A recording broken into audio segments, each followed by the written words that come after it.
கடைசங்க காலம் எனப்படும் கிமு 400க்கும் கிபி 100க்கும் இடைப்பட்ட காலத்தில் வாழ்ந்த மாமூலனார் எனும் புலவர் மற்றும் மதுரையை ஆரியப்படை கடந்த நெடுஞ்செழியன் எனும் பாண்டிய மன்னன் ஆண்ட காலத்தில் வள்ளுவர் பற்றிய குறிப்புகள் ஓலை சுவடிகளில் தெளிவாக குறிப்பிடப்பட்டுள்ளன.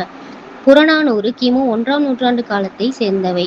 எனவே திருக்குறளை எழுதிய திருவள்ளுவரும் மன்னராக இருந்து ஒரு சிறிய நாட்டை ஆட்சி செய்த குறுநில மன்னர் ஆவார் என தெரிய வருகிறது. அதாவது 3000 ஆண்டுகளுக்கு முன்பு நாஞ்சில் வள்ளுவன் என்ற ஒரு அரசன் இருந்ததாகவும் நாஞ்சில் நாடு என்ற ஒரு நாட்டை ஆண்டதாகவும் வரலாறு கூறுகிறது. தற்போது திருநெல்வேலி மாவட்டத்தில் அந்த ஊர் உள்ளது. மேலும் நாஞ்சில் வள்ளுவன் தலைமை ஆலோசகராக ஜோதிடராக அப்போது நாட்டை ஆண்ட பாண்டிய அரசனின் அவையில் இருந்ததாகவும் அல்லது அதற்கு முன்னால் வாழ்ந்த சேர நாட்டு அரசனின் அவையில் தலைமை ஜோதிடராக இருந்ததாகவும் கூறுகிறார்கள்.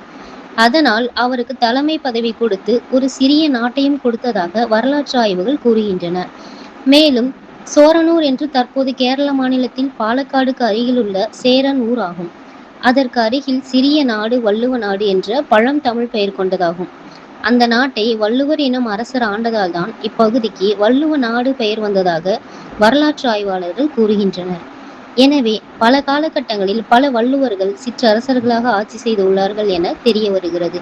திருவள்ளுவரின் சமூகத்தைச் சேர்ந்த பல்வேறு பகுதியில் வாழ்ந்து வருகிறார்கள். குறிப்பாக கோவை மாவட்டத்தில் கொரோனா காலத்தில் முதல் இன்று வரை பல்வேறு சமூக சேவைகள் செய்து வருகிறார்கள். அவர்கள் செய்து வரும் சமூக சேவையை பொதுமக்கள் மிகவும்